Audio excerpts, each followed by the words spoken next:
Friends, ಎಲ್ಲರೂ ಹೇಗಿದ್ದೀರಾ? ಎಲ್ಲರೂ ಚೆನ್ನಾಗಿದ್ದೀರಾ? ಎಲ್ಲರೂ ಚೆನ್ನಾಗಿರಲಿ ಅಂತ ನಾನು ದೇವರಲ್ಲಿ ಬಿಟ್ಕೊಳ್ತೀನಿ. ಆ್ಯಂಡ್ ಇವತ್ತು ತಲೆ ಸ್ನಾನ ಮಾಡಿದೆ, ಗುರುವಾರ ಅಂತ. ಅಜ್ಜಿ ಹತ್ರ ಹೋಗಿ ಸಾಂಬ್ರಾಣಿ ಹಾಕ್ಸ್ಕೊಬರೋಣವಾ? ಬನ್ನಿ ನೋಡಿ, ಅಜ್ಜಿ ನನಗೆ ಸಾಂಬ್ರಾಣಿ ಹಾಕಿ ಪುಟ್ಟಿ ಮುಚ್ಚಿ ಚೆನ್ನಾಗಿ ತಲೆ ಒರೆಸಿ ಕೂದಲೆಲ್ಲ ಒಣಗಿಸ್ಕೊಡ್ತಾ ಇದ್ದಾರೆ. ಯಾಕಂದರೆ ತಲೆಯಲ್ಲಿ ನೀರಿದ್ದರೆ ಪಾಪುಗೆ ಹಾಲು ಕುಡಿಸಿದ್ರೆ ಪಾಪುಗೆ ಕೂಡ ಶೀತ ಆಗಿಬಿಡುತ್ತೆ, ನನಗೂ ಶೀತ ಆಗುತ್ತೆ, ಪಾಪುಗೂ ಶೀತ ಆಗಿಬಿಡುತ್ತೆ. ಅದಕ್ಕೆ ಚೆನ್ನಾಗಿ ತಲೆ ಒರೆಸ್ಕೋಬೇಕು. ಪಾಪುದು ಸ್ನಾನ ಎಲ್ಲ ಆಯಿತು, ಹಾಗಾಗಿ ಅವನು ಚೆನ್ನಾಗಿ ಮಲ್ಕೊಂಡಿದ್ದಾನೆ. ಈಗ ನಾನು ನನ್ನ ಬಗ್ಗೆ ಒಂಚೂರು ಕೇರ್ ತಗೋಬೇಕಲ್ವಾ, ಸೊ ನಾನು ಒಂಚೂರು ತಲೆಗೆಲ್ಲ ಸ್ನಾನ ಮಾಡಿಕೊಂಡು ಕ್ಲೀನಾಗಿ ಒಣಗಿಸ್ಕೊಳ್ಳೋಣ ಅಂತ ಬಂದ್ವಿ. ನೋಡಿ, ನಮ್ಮ ಅಜ್ಜಿ ಹತ್ರ ನಾನು ಚೆನ್ನಾಗಿ ಕೇರ್ ಮಾಡಿಸ್ಕೊತಾ ಇದ್ದೀನಿ.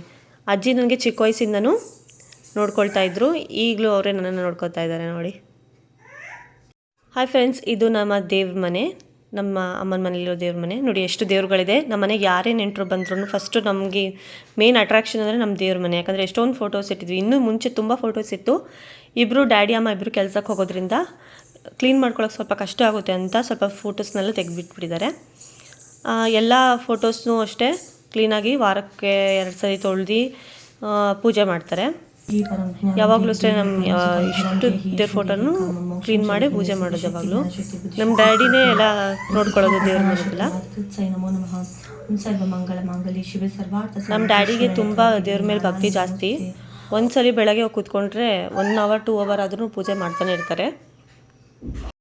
ನಮ್ಮ ಅಮ್ಮಂಗೂ ಭಕ್ತಿ ಜಾಸ್ತಿನೇ, ಆದರೆ ಪಾಪ ಅವರು ಅಡುಗೆ ಮನೆ ಕೆಲಸ ಎಲ್ಲ ತುಂಬ ಇರುತ್ತೆ, ಅದೇ ಆಗಿಬಿಡುತ್ತೆ. ಹಾಗಾಗಿ ಇಬ್ಬರು ಸಮವಾಗಿ ಮನೆ ನಡ್ಸ್ಕೊಂಡು ಹೋಗ್ಬೇಕಲ್ಲ, ಹಾಗಾಗಿ ಡ್ಯಾಡಿ ದೇವ್ರ ಮನೆ ನೋಡ್ಕೋತಾರೆ.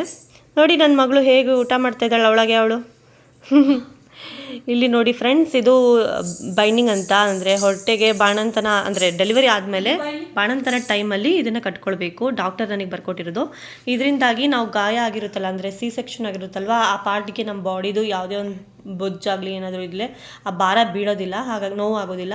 ಇದನ್ನು 3 ಮಂತ್ಸ್ ಹಾಕೊಳ್ಳಿ ಅಂತ ನನಗೆ ಡಾಕ್ಟರ್ ಕೊಟ್ಟಿದ್ದಾರೆ. ಇದನ್ನು ಟೈಟಾಗಿ ಕಟ್ಕೊಂಡು ನಾವು ಎಲ್ಲಿ ಬೇಕಲ್ಲೂ ಓಡಾಡ್ಬೋದು. ಇದರಿಂದಾಗಿ ನನಗೆ ತುಂಬ ಹೆಲ್ಪ್ ಆಯಿತು ಓಡಾಡೋಕ್ಕೆ. ಸೆಕ್ಷನ್ ಆಗಿ 1 ಡೇ ಆದಮೇಲೆ ನಾನು ಓಡಾಡೋಕ್ಕೆ ಶುರು ಮಾಡಿದೆ ಈ ಬೈಂಡಿಂಗಿಂದ. ನಾನು ಇದನ್ನು ತುಂಬ ಥ್ಯಾಂಕ್ಸ್ ಹೇಳ್ತೀನಿ ಡಾಕ್ಟರ್ಗೆ ಇದನ್ನು ನಾನು ಕೊಟ್ಟಿರೋದಕ್ಕೆ. ಆಮೇಲೆ ಫ್ರೆಂಡ್ಸ್, ಏನು ಗೊತ್ತಾ, ಈ ಥರ ಬೈಂಡ್ ಮಾಡ್ಕೊಳ್ಳೋದು ತುಂಬ ಇಂಪಾರ್ಟೆಂಟ್. ಅಥವಾ ಬಟ್ಟೆ ಕಟ್ಕೊಳ್ಳೋದು ಡೆಲಿವರಿ ಆದಮೇಲೆ ಯಾರೇ ಆಗಲಿ ಈ ಥರ ಕಟ್ಕೊಳ್ಳಿ, ಆವಾಗ ಹೊಟ್ಟೆ ಬರೋದಿಲ್ಲ. ಆಮೇಲೆ ಇವತ್ತು ಅಮೆಝಾನಿಂದ ನಾನೊಂದು ಆರ್ಡರ್ ಮಾಡಿದ್ದೆ. ಏನು ಅಂತಂದರೆ ನನ್ನ ಪಾಪುಗೆ ಬಟ್ಟೆ ಎಲ್ಲ ಇಡೋಕ್ಕೆ ಸ್ಪೇಸ್ ಇರಲಿಲ್ಲ, ಸೊ ಇದನ್ನು ಆರ್ಡರ್ ಮಾಡಿದ್ದೆ. ಇದೆಲ್ಲ ಜೋಡಿಸ್ಬಿಟ್ಟು ಪಾಪು ಬಟ್ಟೆ ಎಲ್ಲ ಇಡೋಣ ಅಂತ. ನಂಗೆ ತುಂಬ ಕ್ಯೂಟ್ ಅನ್ನಿಸ್ತು ಇದನ್ನು ಚೆನ್ನಾಗಿ ಫಿಕ್ಸ್ ಮಾಡಿಬಿಟ್ಟು, ಇದು ಫಿಕ್ಸ್ ಮಾಡೋಕ್ಕೆ ನನ್ನ ಮಗಳು ಕೂಡ ಹೆಲ್ಪ್ ಮಾಡ್ತಾಳೆ ನೋಡಿ. ಎಲ್ಲ ನೀಟಾಗಿ ಫಿಕ್ಸ್ ಮಾಡಿ ಕೊನೆಗೆ ನೋಡಿ ಈ ಥರ ಆಗಿದೆ. ಎಷ್ಟು ಚೆನ್ನಾಗಾಯ್ತಲ್ಲ. ಇದರಲ್ಲಿ ನಮ್ಮ ಪಾಪು ಬಟ್ಟೆಗಳನ್ನೆಲ್ಲ ಇಡ್ಬೋದು. ಮತ್ತು ನೋಡಿ ಫ್ರೆಂಡ್ಸ್, ನನ್ನ ಪಾಪು ಏನು ಮಾಡ್ದೆ ಗೊತ್ತಾ, ಟಾಯ್ಲೆಟ್ ಮಾಡಿಬಿಡ್ತಾ. ಹಾಗಾಗಿ ನಾನು ಡ್ರೆಸ್ ಚೇಂಜ್ ಮಾಡ್ಕೊಂಡು ಬಂದೆ. ಈಗ ಅವ್ನು ಮಲ್ಕೊಂಡಿದ್ದಾನೆ. ಆಮೇಲೆ ಅಷ್ಟೇ ಫ್ರೆಂಡ್ಸ್, ಇವತ್ತಿನ ವಿಡಿಯೋ ಇಷ್ಟೇ. ನನ್ನ ವಿಡಿಯೋ ನೋಡಿದ್ದಕ್ಕೆ ತುಂಬ ಥ್ಯಾಂಕ್ ಯು ಸೋ ಮಚ್.